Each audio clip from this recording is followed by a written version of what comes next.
C'est l'heure du second débat de ce sens public, direction le Proche-Orient avec cette question, une solution à deux États est-elle encore crédible? La France et une quinzaine d'autres pays européens vont rejoindre la liste des 148 membres de l'ONU qui reconnaissent déjà l'État palestinien. Est-ce purement symbolique? Cette offensive diplomatique peut-elle stopper l'action des colons israéliens qui s'étendent de plus en plus en Cisjordanie? Avant d'en débattre, on vous dévoile ce nouveau plan de colonisation avec Cécile Sixou. Des bulldozers qui détruisent des habitations. Depuis le 21 août, les 5000 Palestiniens qui habitent en Cisjordanie, sur ces 12 km² à l'est de Jérusalem, zone appelée E1, ont reçu l'ordre d'évacuer. Israël veut en faire une colonie et a voté un projet de construction de 3400 logements. Il s'agit, selon ce spécialiste, de compliquer la création d'un État palestinien que comptent voter la France et plusieurs autres États à l'ONU dans les jours qui viennent. Il est censé, ce plan E1, de tuer dans l'œuf, de faire avorter ce plan de reconnaissance des deux États, puisque avec la mise en place des 3400 logements, ils vont couper la Cisjordanie en deux et empêcher concrètement la réalisation d'un espace palestinien qui puisse ressembler à un État en Cisjordanie. Ce plan de colonisation n'est pas nouveau, c'est un projet de plus de 30 ans, jamais appliqué. Ce qui a changé, selon Antoine Basbouze, c'est l'attitude des États-Unis qui l'espèrent. Trump fait en quelque sorte les quatre volontés d'Israël et ne cherche pas à créer un équilibre et à donner aux Palestiniens la possibilité d'avoir un État, fût-il réduit aux côtés d'Israël. 21 États, dont la France et le Royaume-Uni, ont condamné ce plan qui est, disent-ils, une violation de la loi internationale. Ils appellent à sanctionner Israël lors de l'Assemblée générale de l'ONU. Et on débat autour de ce que l'on pourrait appeler l'illusion des deux États avec Laetitia Bucaille. Bonsoir. Bonsoir. Bienvenue. Vous êtes professeur de sociologie politique à l'INALCO, membre de l'Institut universitaire de France, et vous publiez dans quelques jours Gaza, quel avenir? C'est à paraître aux éditions Stock le 15 octobre. Karim Emile Bitar, bonsoir et bienvenue. Vous êtes enseignant à Sciences Po Paris, spécialiste du Moyen-Orient et de la politique étrangère des États-Unis. J'accueille également Gallagher Fenwick. Bonsoir. Bonsoir. Bienvenue Gallagher. Vous êtes éditorialiste de politique internationale chez nos confrères de LCI, ancien correspondant à Jérusalem, et Michael Darmon, éditorialiste politique, toujours à mes côtés. Vous avez également été correspondant à Jérusalem pendant plusieurs années, Michael. Et puis vous pouvez réagir, je vous le rappelle, en direct, poser vos questions à nos invités en flashant ce QR code, et je serai votre porte-parole en quelque sorte. On va rester sur le thème de la Cisjordanie pour démarrer ce débat. Laetitia Bucaille, Israël pourrait aller jusqu'à annexer la Cisjordanie occupée. C'est une des déclarations qu'on a entendues ces derniers jours, ces dernières semaines. Oui, ces déclarations se sont répétées, notamment à mesure que un certain nombre de pays annonçaient qu'ils allaient reconnaître l'État palestinien. C'est une réaction, une menace en retour que font certains dirigeants israéliens. Cela dit, sur le terrain, l'annexion se produit sur le terrain depuis plusieurs années, en fait, avec des constructions de colonies, des extensions. Et on va le montrer dans une chronique dans un court instant, on verra les cartes, c'est assez édifiant. Et effectivement, la stratégie de Benyamin Netanyahou en Cisjordanie, Karim Emile Bitar, est-ce qu'elle est liée à ce qui se passe à Gaza ou pas forcément ? Ça fait partie d'une vision d'ensemble qui est inscrite dans le programme officiel de son parti depuis qu'il a pris le pouvoir et même avant. Vous avez bien fait d'intituler cette émission « L'illusion des deux États » parce que, à mon sens, la solution à deux États a été assassinée en 1995, le 4 novembre plus précisément, lorsqu'Yitzhak Rabin a été assassiné. Et à l'époque, l'extrémiste israélien Yigal Amir avait précisément cela comme objectif, de tuer ce processus. Et ce qui est affligeant, c'est qu'il y a 30 ans, déjà, le parti de M. Netanyahou avait organisé des manifestations incitant au meurtre d'Yitzhak Rabin, où on voyait Rabin grimé en Adolf Hitler, parce que c'était supposément le traître qui avait accepté de céder quelques territoires contre la paix, parce qu'encore une fois, les accords d'Oslo eux-mêmes n'auraient peut-être pas débouché sur une paix. Il y avait beaucoup de vices de forme, aucune promesse sur les 5 sujets qui font obstacle à la paix. Mais en tout cas, je pense qu'avec l'assassinat de Rabin, le retour au pouvoir du Likoud en 1997, les dés étaient jetés et leur vision a toujours été très claire. La charte du Likoud ne reconnaît pas les droits nationaux du peuple palestinien. Donc c'est vraiment intéressant, vous inscrivez ce qui se passe dans ce que vous commenciez à dire, dans une perspective beaucoup plus longue, mais il y a quand même Gallagher-Fenwick, et là je reviens à une notion un peu plus court-termiste, cette pression diplomatique européenne. Est-ce qu'elle pousse d'une certaine façon Netanyahou à une forme de, allez, je vais dire, surenchère en Cisjordanie occupée? Je crois que plutôt que de le pousser, elle le conforte dans l'idée que l'Europe, ou une partie de l'Europe, parce que l'Europe n'est pas unie sur cette question, est opposée à ce qu'il estime être les intérêts d'Israël. Et comme ça a été dit à l'instant, ceux de son parti, le Likoud, qui dans sa charte mentionne Israël de la rivière à la mer. Mais plus récemment, j'avais été frappé par un entretien que le Premier ministre Netanyahou a accordé à une chaîne israélienne, où la question du grand Israël lui est posée, et Netanyahou embrasse complètement cette vision qui voit un État hébreu dont les frontières s'étendraient même bien au-delà de la rivière, à savoir le Jourdain, pour englober le sud du Liban, des portions de la Syrie, une partie de la Jordanie, et jusque dans le Sinaï égyptien. Et on a tendance parfois à sous-estimer le messianisme, le millénarisme presque de Netanyahou, qui fait qu'effectivement, l'annexion de Gaza et de la Cisjordanie font complètement partie du programme. Oui, pas forcément ou pas seulement poussé par ses ministres les plus extrémistes. Il est devant eux, pas derrière eux. Je pense qu'il y a une erreur qui consiste à dire qu'il est prisonnier parce qu'il faut les nommer Itamar Ben-Gvir, Bezalel Smotrich, qui sont des noms qu'on connaît pour des raisons tristes très bien aujourd'hui, mais il a d'autres ministres qui tiennent des propos tout aussi génocidaires et affreux que ceux du ministre des Finances et de la Sécurité intérieure. Mais Benjamin Netanyahou n'est pas en rattrapage par rapport à eux. Il est aligné, voire devant eux sur ces thématiques. Michael, vous voulez intervenir? Alors effectivement, Itamar Ben-Gvir fait partie de ceux qui incitaient à l'époque, en tant que militant d'un parti qui s'appelait CAR, c'est ainsi très anti-arabe, à qualifier Rabin de traître et même à dire on aura sa peau. Donc de ce point de vue-là, il est aujourd'hui au gouvernement. Ça veut dire, c'est un symbole effectivement encore plus triste, encore plus puissant. Pour terminer de planter le décor sur Netanyahou et ses motivations, il faut aussi savoir qu'il est le fils de son père.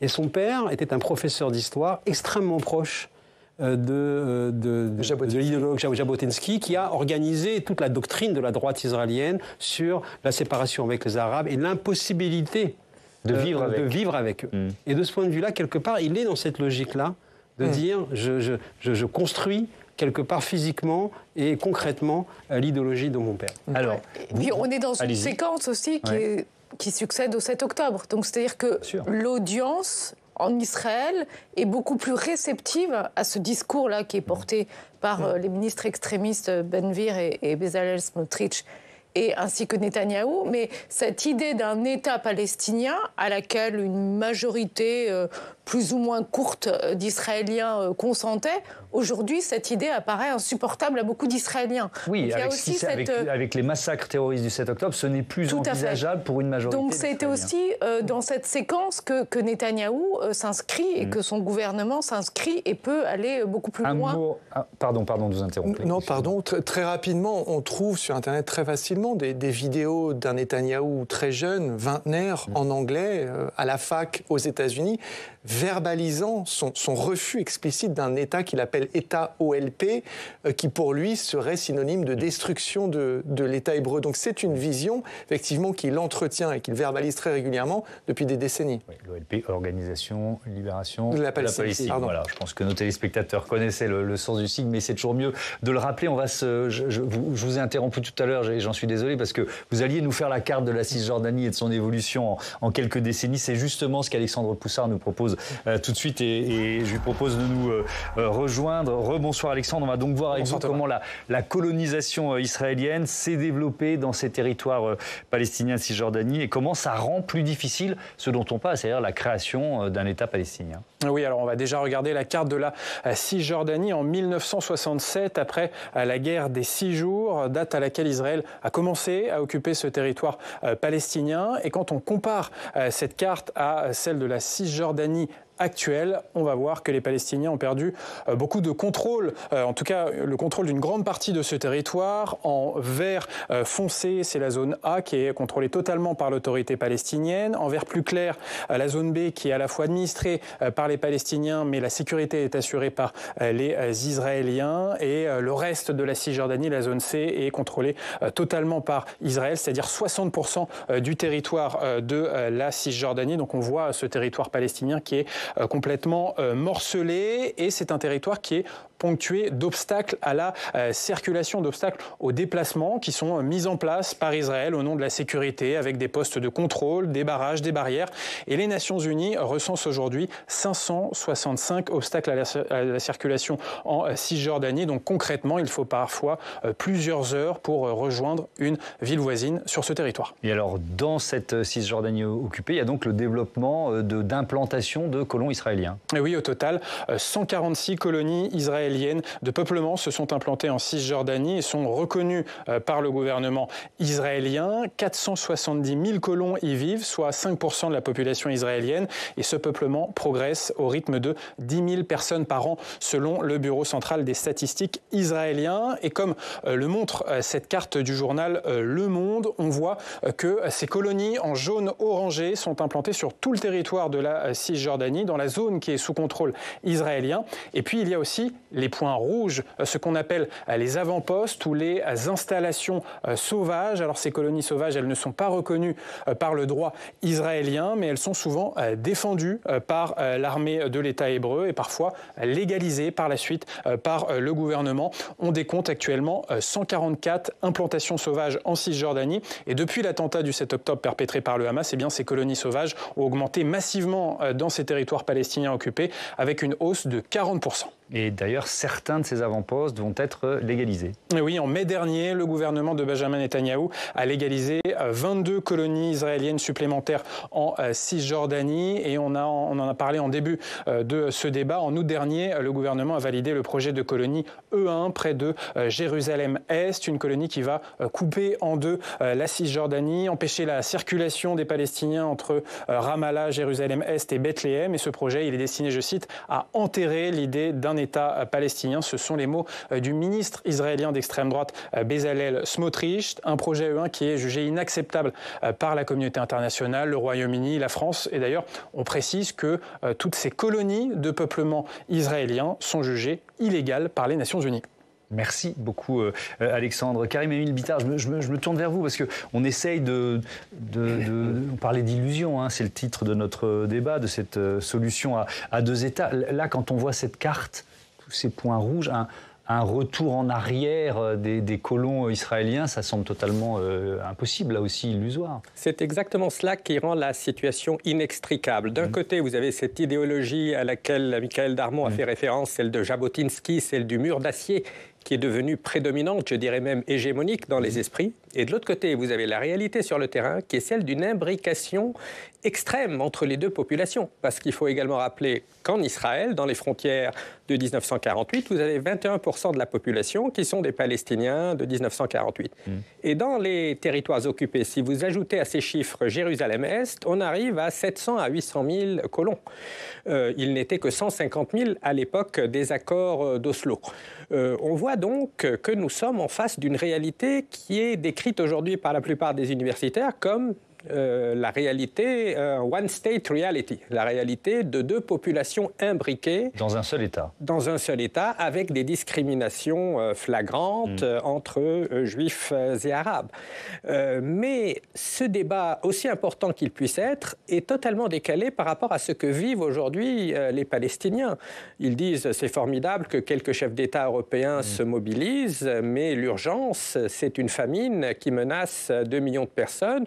C'est le retour d'une rhétorique appelant ouvertement à l'expulsion, au nettoyage ethnique, le retour d'une logique ouvertement coloniale, c'est-à-dire qu'on passe des coups de fil au Somaliland, au Kenya, à je ne sais quel autre pays africain, à la Libye, pour voir s'ils sont prêts à accueillir des Gazaouis.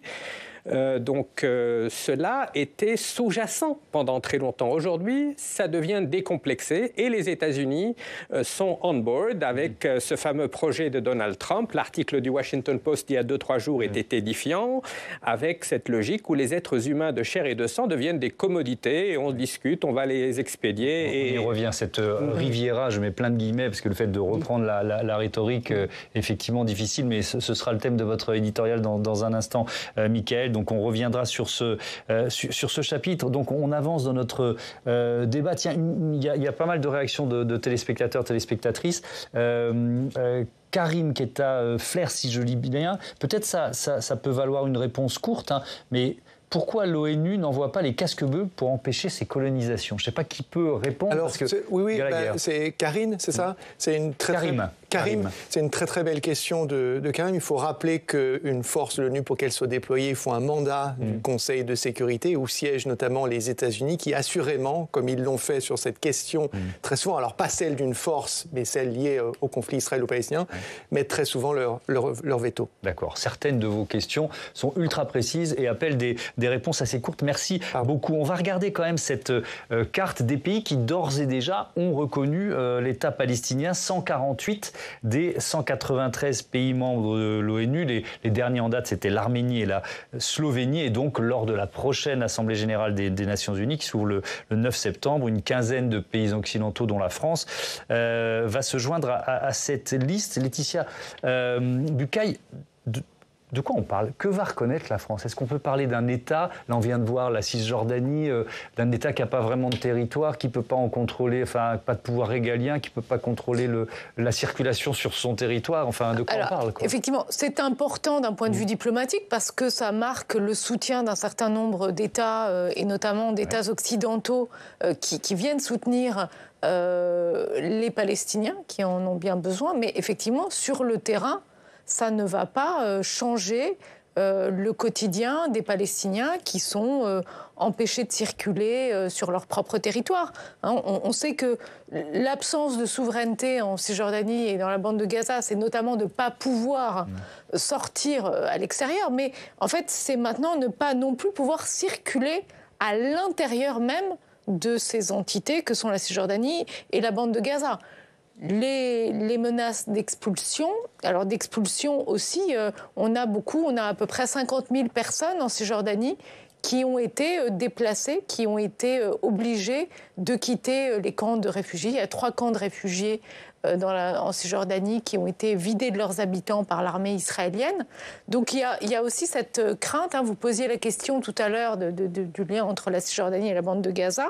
Alors bien sûr, dans la stratégie du cabinet Netanyahou. Les Palestiniens de Cisjordanie, bien sûr, ne vivent absolument pas le supplice que traversent actuellement les Gazaouis, mais ils le craignent. Ils craignent d'être expulsés, ils craignent d'être l'objet d'un transfert, selon la terminologie israélienne. Alors parmi les pays qui hésitent encore, il y a le Royaume-Uni qui pourrait reconnaître lui aussi l'État palestinien, sauf si Israël accepte un cessez-le-feu à Gaza et s'engage pour une paix durable. C'est ce que dit en tout cas le Premier ministre britannique. On écoute Keir Starmer.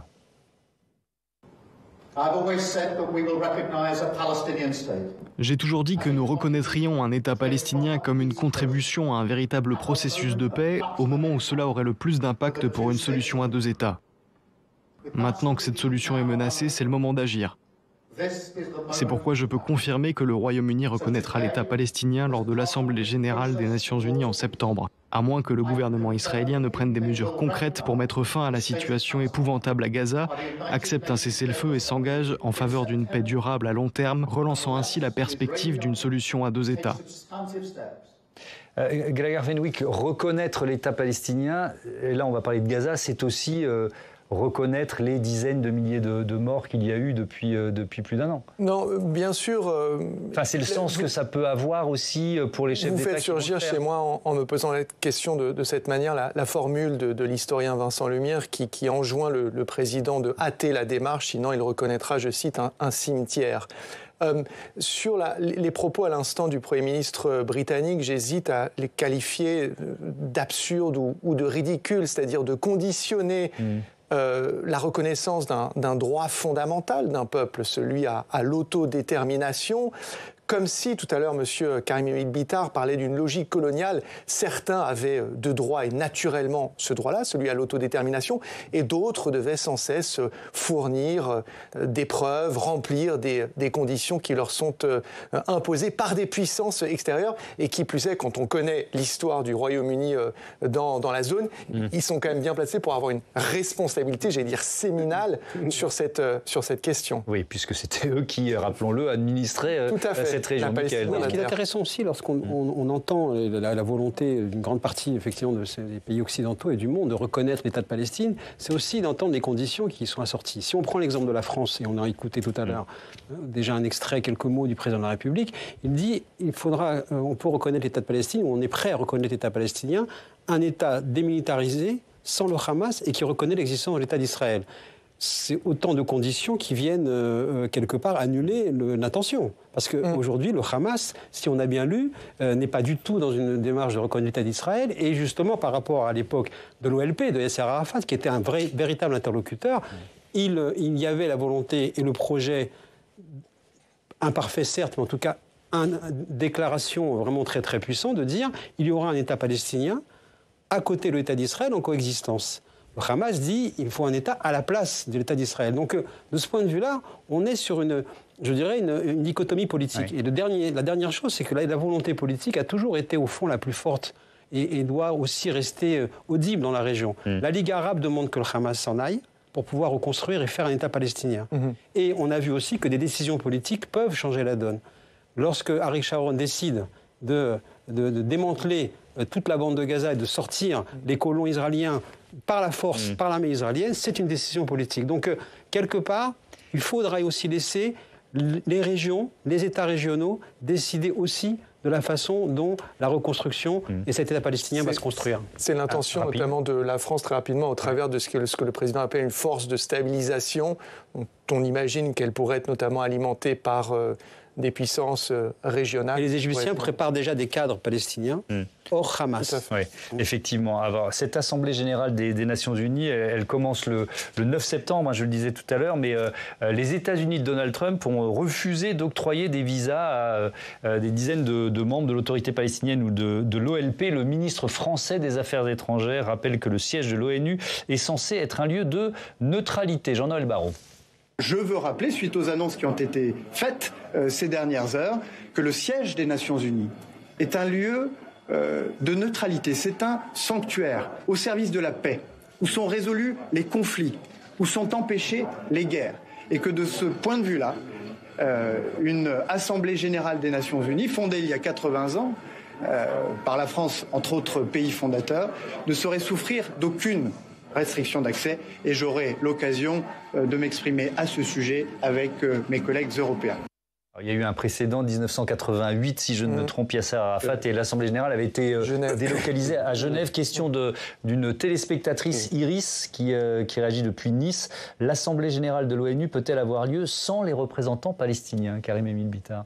Alors, Iris de Nice touche un point très intéressant parce que nous nous retrouvons face à une décision. Si le Hamas avait besoin d'un soutien dans sa propagande, il n'aurait pas pu inventer mieux. parce que quand même l'autorité palestinienne de Mahmoud Abbas, qui est faible, corrompue jusqu'à la moelle, etc., a cédé à quasiment toutes les exigences israéliennes depuis 1993, tant et si bien qu'elle est perçue par une majorité de Palestiniens comme une sorte de force de collaboration, de force supplétive de l'occupation israélienne. Donc ce message que les Américains sont en train d'envoyer non seulement aux Palestiniens mais au reste du monde arabe, c'est quand bien même vous vous soumettriez, vous accepteriez d'être domestiqués, vous deviendriez des larbins, vous ne seriez pas reçus dans notre pays. Et aux yeux du droit international, c'est une délégitimation des Nations Unies. Donc ce serait bien évidemment bienvenu s'il y avait un sursaut. Il y a déjà eu un sursaut. C'est le seul point sur lequel il y a eu unanimité des pays de l'Union européenne pour dire aux Américains quand même, vous allez trop loin. Mais vous croyez que ce sursaut va pouvoir tordre le bras de Donald Trump et le faire revenir sur sa décision? Je ne suis pas persuadé. C'est ça qui a changé par rapport aux années 90 que nous évoquions. Oui. À l'époque, l'ambiance internationale, c'était celle démocratie, droits de l'homme, multilatéralisme, les sommets de Rio, droits de la femme, environnement. Aujourd'hui, on est dans le retour de la marque politique, la politique de puissance, la force brute. Et on n'essaie même plus de sauver les formes. Et le droit est tout en bas de la pile, là. Hein. Absolument. On s'essuie les pieds sur tous les principes qui ont bâti l'ordre international depuis Nuremberg, depuis 1945. Bon, pas d'inquiétude. Ce bruit, c'était soit un micro, soit un téléphone qui est tombé. J'espère que personne ne s'est blessé. Vous vouliez intervenir, Non, juste pour abonder dans le sens de M. Karim Emil-Bitar, il faut savoir que Mahmoud Abbas, donc le président de l'autorité palestinienne, a répondu à la lettre du président Macron, dans laquelle il condamne les attentats terroristes du 7 octobre, promet que le Hamas ne jouera pas de rôle politique, accepte la démilitarisation d'un futur État palestinien et donc de manière très concrète s'engage par écrit à remplir toutes ces conditions. Mais cette décision, effectivement, elle fait aussi, je crois, des Américains, de l'administration américaine, en tous les cas, les vassaux de l'extrême droite israélienne, qui bien évidemment est derrière ce genre de demande et de manœuvre. Autre question, Tariq, oui, allez-y. L'autorité palestinienne accepte tout, oui, effectivement, mais en même temps, le gouvernement israélien ne cesse de dire qu'il n'est pas question qu'elle reprenne le contrôle de Gaza. Tout à fait. Donc elle cède, mais ça n'est toujours pas assez. Que c'est pas. Et d'un autre côté, à Gaza, Israël n'a pas non plus la main. N'a pas réussi à se débarrasser totalement du Hamas. On en est loin aussi. Question très concrète, Tariq, dans le Val d'Oise, la reconnaissance de la Palestine par les pays européens sera-t-elle suivie d'actions concrètes sur le terrain? On l'a un peu évoqué. Est-ce qu'on est simplement dans la symbolique ou est-ce que ça peut changer quelque chose? Peut-être Laetitia Bucay pour commencer. Il peut éventuellement, ce qui peut se passer, c'est avoir des sanctions contre Israël, que notamment l'Union européenne décide de remettre en cause son accord de libre-échange avec Israël, mettre à distance Israël sur un certain nombre de compétitions. Enfin, des actions sur le terrain, c'est compliqué. D'ailleurs, Israël a menacé de fermer le consulat général de France à Jérusalem. Michael ? Alors, ce qui circule, c'est qu'il y aurait l'ouverture d'une ambassade de France à Ramallah, qui viendrait donc poser symboliquement donc, la présence française sur un État de Palestine.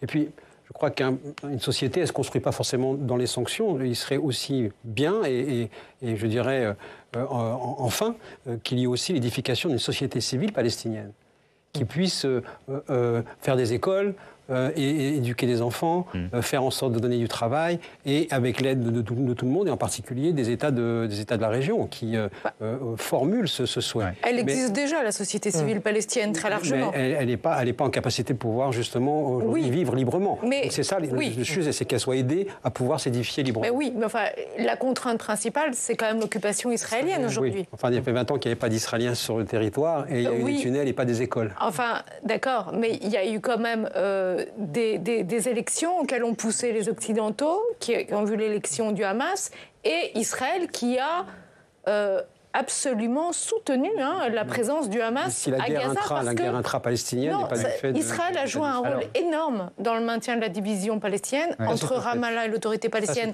et le Hamas à Gaza, et elle a contribué très fortement à soutenir la présence du Hamas à Gaza, je vous donne la parole tout de suite, en finançant le Hamas via le Qatar. Mais dans ce débat, tiens, j'apporte un élément, c'est la réaction du Premier ministre palestinien, c'était lors d'une conférence de presse à Ramallah, qui dit quand même il faut d'abord régler la situation à Gaza avant d'éventuellement se projeter vers un État palestinien ou une structure y ressemblant. On l'écoute. Personne ne reconstruira Gaza si Gaza est gérée comme elle l'était par le passé. Personne n'aidera notre peuple à Gaza à retrouver ses moyens de subsistance tant que la situation ne sera pas réglée là-bas. Cependant, il n'existe pas non plus de projet politique viable pour nous en tant qu'État reconnu par le reste du monde et bénéficiant du soutien nécessaire pour le mettre en œuvre. Personne ne reconstruira Gaza si Gaza est gérée comme elle l'était par le passé. C'est une critique du Hamas sans le nommer. Est-ce que ça veut dire, Karim Emile Bitar, que pour imaginer un État palestinien, il faut trouver forcément de nouveaux interlocuteurs, ni Hamas, ni autorité palestinienne? Vous parliez de la corruption tout à l'heure. Absolument, mais si on doit penser à un nouvel interlocuteur, on penserait à M. Barghouti qui est en prison, et il y a à peine une semaine, M. Ben Gvir a fait irruption dans sa cellule, l'humilie publiquement, on découvre qu'il a perdu une vingtaine de kilos, donc ça pose la question également de la volonté israélienne d'avoir de chercher de nouveaux interlocuteurs. Alors, parce que Gallagher a évoqué une vieille vidéo de Netanyahou sur YouTube des États-Unis dans les années 80. Quand il était étudiant, Absolument, mais il y en a une beaucoup plus récente, quelques mois avant le 7 octobre, où il disait « Si vous voulez, comme moi, tuer cette d'idée palestinien, vous devez me soutenir dans ma politique qui consiste à soutenir le Hamas et à accepter que le Qatar finance le Hamas. » Donc il dit ça ouvertement, qu'il était engagé dans une politique pour tuer l'idée même d'un État palestinien visant à soutenir le Hamas. Donc on a joué avec le feu depuis la fin des années 80. Aujourd'hui, nous nous retrouvons face à une situation où nous n'avons pas non plus de légitimité pour dicter aux Palestiniens qui doivent être leurs représentants. Une grande partie d'entre eux sont hostiles aussi bien à l'OLP qu'au Hamas, mais la troisième voie palestinienne n'a pas été soutenue par les Occidentaux non plus. Il y a un autre Barghouti, un médecin qui incarnait cette société civile, Mustafa Barghouti, qui s'était présenté aux élections, qui avait été soutenu par Daniel Barenboim, le grand pianiste israélien. On avait vu des initiatives naître, mais les États-Unis sont tellement embourbés dans cette logique de soutien aveugle et inconditionnel. Avant même de parler de sanctions, il faudrait parler d'un arrêt du soutien, parce que sans soutien américain, cette guerre s'arrêterait en moins d'une semaine. Alors, vous m'offrez la transition pour évoquer effectivement ce plan de Donald Trump pour Gaza qui est détaillé comme un programme immobilier destiné à attirer des investisseurs avec un plan pour les populations déplacées. On va voir cette vidéo réalisée en intelligence artificielle publiée par Donald Trump qui est à la fois... Enfin, on ne sait pas si c'est de la folie, si c'est... Enfin, comme souvent avec Donald Trump, on ne sait pas trop comment réagir. Mais Mickaël, vous êtes interrogé. Qu'est-ce qu'il y a derrière ce qui ressemble à une plaquette publicitaire? Oui, tout d'abord, on peut remarquer qu'effectivement, Donald Trump a un peu perdu la main avec son métier. Parce qu'en général, les promoteurs, ils promettent toujours des résidences aux personnes qu'ils ont déplacées le temps des travaux. Donc, de ce point de vue-là, on n'a pas l'impression vraiment qu'avec les nouveaux terrains, les Gazaouis pourraient trouver leur place. En réalité, effectivement, ce plan, vous l'avez dit, c'est une plaquette pour la communication. Tout le monde d'ailleurs s'en empare et la détaille dans toutes ses précisions, alors que en fait, le message est ailleurs. Trump veut montrer en fait qu'il se place dans l'après-guerre. Il veut rappeler qu'il est par profession un constructeur, un bâtisseur, un promoteur et non pas un destructeur. On sait, sur tous les terrains qu'on voit tenter de se déployer, il veut tout simplement en permanence arrêter les guerres. Et c'est aussi un message envoyé de manière un peu subliminale aussi à Netanyahou, qu'on croit facialement qu'il le soutient en permanence. Mais en réalité, c'est un message pour lui dire que lui, Netanyahou, ne parle jamais de l'après-guerre. Et que ce n'est pas forcément avec lui que ça peut se faire, de ce point de vue-là. Donc ça, c'est aussi ce qu'il y a sous cette plaquette. Et puis alors, il y a ce que vous avez commencé à évoquer tout à l'heure, il y a d'autres processus qui sont en train de se mettre en mouvement. Oui, bien sûr, mais il y a celui, effectivement, on l'a vu, d'abord initié par la Ligue arabe, qui dit, voilà, le Hamas doit se reconstruire, le Gaza doit se reconstruire sans le Hamas et avec une autre gouvernance.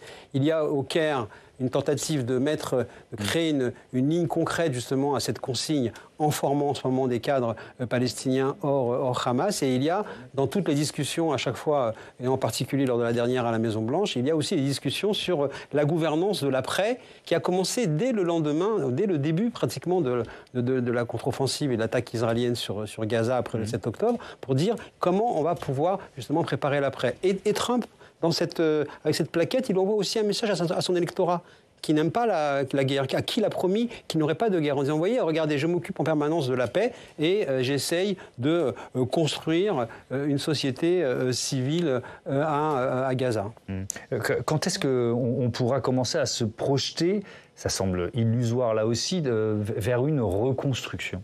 C'est tout l'enjeu, effectivement, de ces prochaines semaines. On a compris que le gouvernement israélien est dans une fuite en avant et ne souhaite pas parler de l'après-guerre. À rebours, d'ailleurs, il faut le dire aussi, d'une partie maintenant de la société israélienne qui subit ce qu'elle appelle, ce qu'on entend dans la presse, le Vietnam israélien. De ce point de vue-là, on a maintenant, notamment les réservistes qui ont été appelés récemment, ont vraiment en grande partie montré et leur lassitude et leur colère et leur volonté de dire il faut absolument arrêter cette guerre. Mais Trump, lui, continue à porter ce projet donc, de Gaza City parce qu'il pense que la paix dépend d'abord d'une guerre bien menée. C'est effectivement ce qu'on a dit maintenant, le règne de la force. Pourtant, on sait et on a vu qu'il veut sans arrêt installer son image de stoppeur de guerre, mais il y a les faits. Et les faits sont têtus. Et si on regarde bien, la guerre en Ukraine se poursuit, la guerre à Gaza aussi, le Groenland n'est pas devenu un territoire américain, le Canada non plus, et la Trump Gaza City, en fait, elle n'est pas pour demain. Alors, on aurait envie merci beaucoup, Michael, d'en rire, mais en fait, c'est peut-être pas un projet aussi fou que cela. Je vais vous donner la parole à tous les trois, évidemment, là-dessus. Je commence avec vous, Laetitia Bucaille. Quand vous avez entendu Donald Trump le dire une première fois, et puis le voir ressortir là, ce projet encore une fois, de Riviera, qu'est-ce que ça vous inspire ?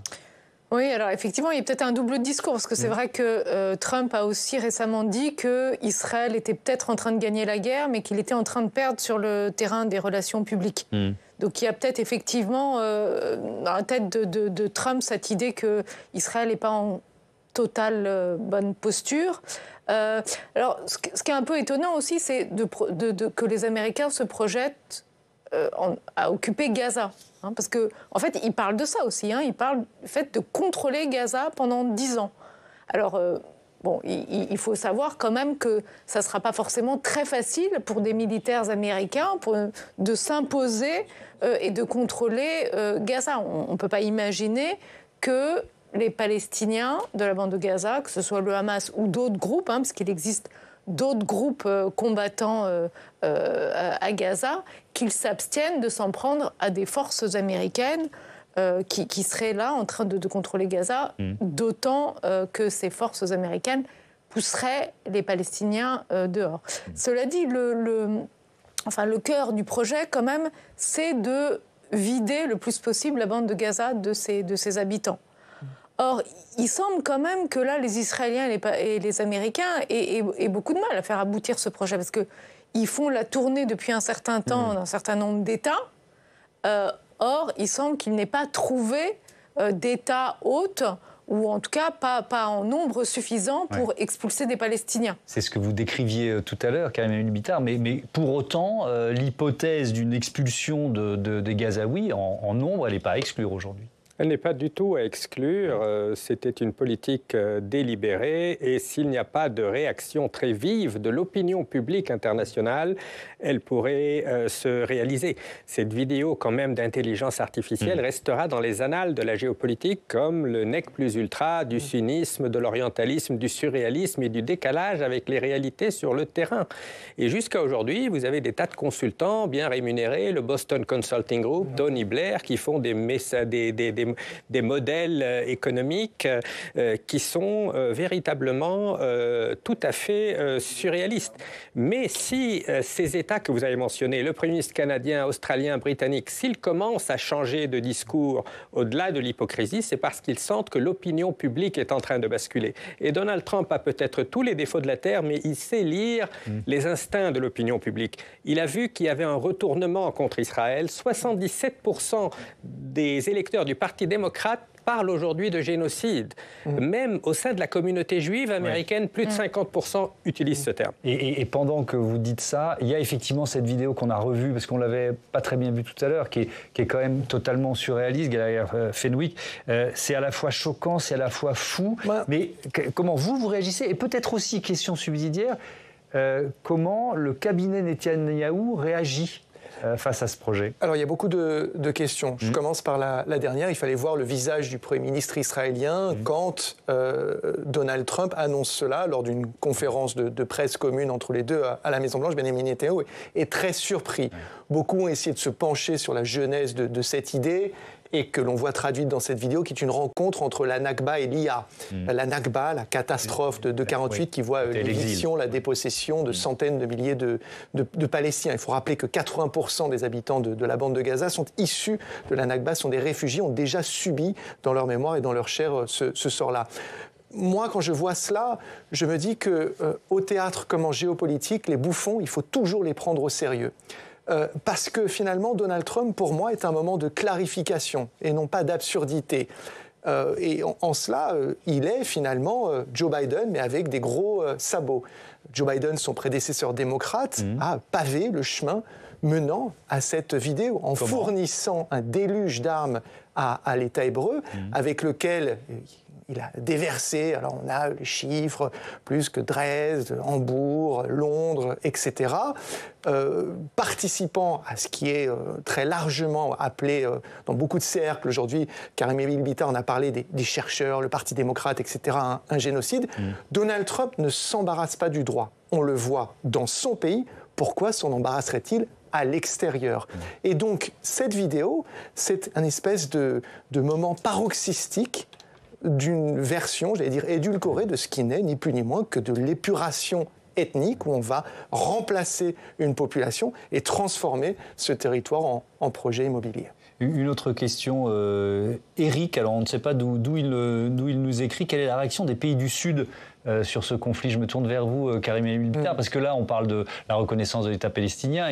Dans les 148, il y a un certain nombre de grandes puissances de ce qu'on appelle le Sud global, même si le terme n'est peut-être pas le mieux approprié. Mais comment ils réagissent aujourd'hui? Est-ce qu'il y a une pression directe, indirecte, faite sur Netanyahou? Alors, il y avait un quasi-consensus dans les pays du Sud, à l'exception d'un pays très pro-israélien, c'était l'Inde de M. Narendra Modi. Suite à la dernière guerre commerciale entre l'Inde et les États-Unis, même les partisans extrémistes de Narendra Modi commencent à se poser des questions. Donc, on arrive à ce que Brzezinski avait prédit il y a 30 ans, une sorte de coalition de tous ceux qui ont été marginalisés, humiliés par l'Occident. On en a eu une preuve accablante cette semaine avec le succès du sommet de l'association de coopération de Shanghai, quand même près de 40% de la population mondiale, 24 ou 25% du PIB mondial. Donc si les États-Unis ne changent pas de politique, on peut penser qu'il y a une écrasante majorité de l'opinion publique internationale qui n'accepte plus cette politique.